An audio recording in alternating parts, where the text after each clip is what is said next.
Good morning, students.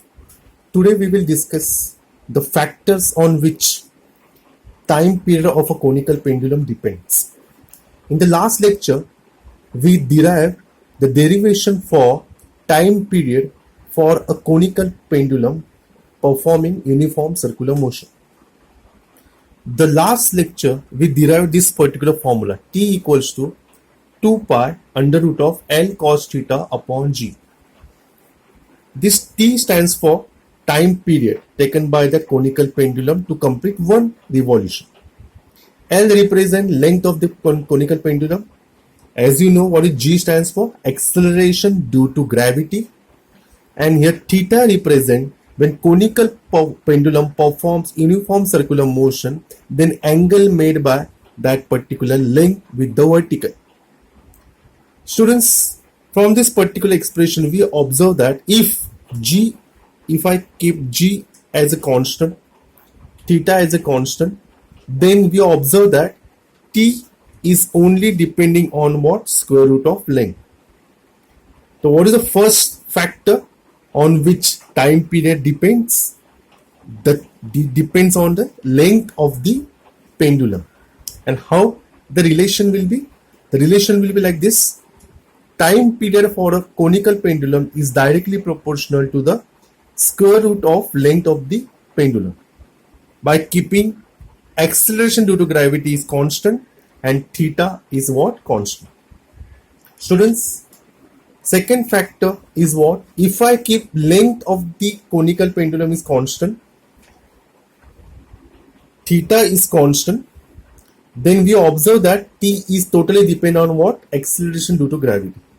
And that relation will be what? Inversely proportional. You can write here, time period of a conical pendulum decreases with the increase in G, and it relation will be what? It is what? Inversely proportional to the acceleration due to gravity by keeping length and theta is constant. If I keep length and acceleration due to gravity is constant, then T, that is time period for a conical pendulum, is depending on what? Square root of cos theta. You can see here, square root of cos theta. Okay, now students, we will perform or we will do one numerical based on this particular formula. Students, let us do the one numerical. We will read the numerical. Merry-go-round usually consists of a central vertical pillar. You can see here, this is central vertical pillar. At the top of it, there are horizontal rods. You can see this is a horizontal rod which can rotate around the vertical axis, which can rotate like this. At the end of this horizontal rod, there is a vertical rod. You can see these are vertical rods and these are movable like a elbow joint. We can see when this particular rod is going to rotate, this particular joint rod or vertical rod is what? Moving outward. At the lower end of each vertical rod, there is a horse on which the rider can sit. So you can see here, there are some horses will be there. As merry-go-round is set into rotation, these vertical rods move away from the axle by making some angle with the vertical. You can observe here, it makes an angle with some, let the angle made by this particular rod when it start rotating, later angle be what? Theta. The question will be, the figure above shows vertical section of a merry-go-round in which initially vertical rods are inclined with the vertical at 37 degree. During the rotation, calculate the frequency of the revolution. So we can say this theta is given over here. When this theta is, how much it is given? It is given as a 37 degree, students. And one more information is given, G. The value of acceleration due to gravity is what? That value is what? Pi square. And sine 37, the value of sine 37 is also provided, which is 0.6. Students, when we can observe here, when horse will be here, its own weight is what? M. So what is his own mass is m, his own weight is what? M into g. His own weight is what? M into g. We observe that there is a tension inside that particular rod. This tension is represented by what? T. You can see here T. I resolve this T into what? Two vertical component. One is what? Vertical and second one is a horizontal.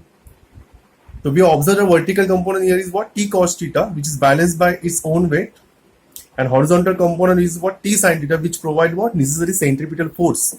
The students, so from this particular expression or from this particular concept, we can write T cos theta is what? Mg, which is equation number 1, and T sin theta equal to mv square upon r, which is necessary centripetal force. If I divide 2 by 1, I will get tan theta equals to v square upon rg, and since v equals to r omega, if I square, so v square equals to what? What is square of 2 is 4, pi square, r square, n square. So this is particular expression for v square, and this is particular expression for what? Tan theta. I am going to resubstitute this particular v square value over here. So tan theta equals to what? 4 pi square r square n square upon what? Rg. Here 1r get cancelled. So I will keep n square in the right hand side so that we can find what? Minimum frequency. Question was calculate the frequency of the revolution. So students, we got the derivation for n under root of tan theta g upon r. Okay, and what is square root of 4 pi square? I kept 1 upon 2 pi outside. Students, after solving this particular, but we don't know the value of r, students. We don't know the value of r. What is r stands for here? You can see in the diagram, r represent what? Total radius of that particular horizontal circle. So we observe that horizontal rod, the length of the horizontal rod already provided by us, that is what is given, which is 2.1. But this small r is nothing but what? Sum of this 2.1 and this particular length. We don't know this particular length, but we know the vertical rod length. What is the vertical rod length? Is what? Around 1.5. It's a 1.5. So we can find using what? Sin theta. What is sin theta? Opposite upon hypotenuse. So we can find this particular length. This particular length is what? 1.5 into sin theta. I have written here. So that total r is given by 2.1. This is a horizontal rod plus this particular length. This is what? 2.1 plus this particular length L1, which is L1 is what? 1.5 into sin theta. So students, 1.5 into 0.6, 0.9, 0.9 plus 2.1 is what? 3 meter. So I got the value of small r. I'm going to resubstitute over here. I shifted this 2 pi inside the bracket, inside the root sign, it becomes 4 pi square. And what is the value of g? Pi square get cancelled. If I put the value of r, I will get this particular frequency. What is the unit of frequency, students? 1/4 revolution per second. Hope so. You understood the numerical. Thank you very much.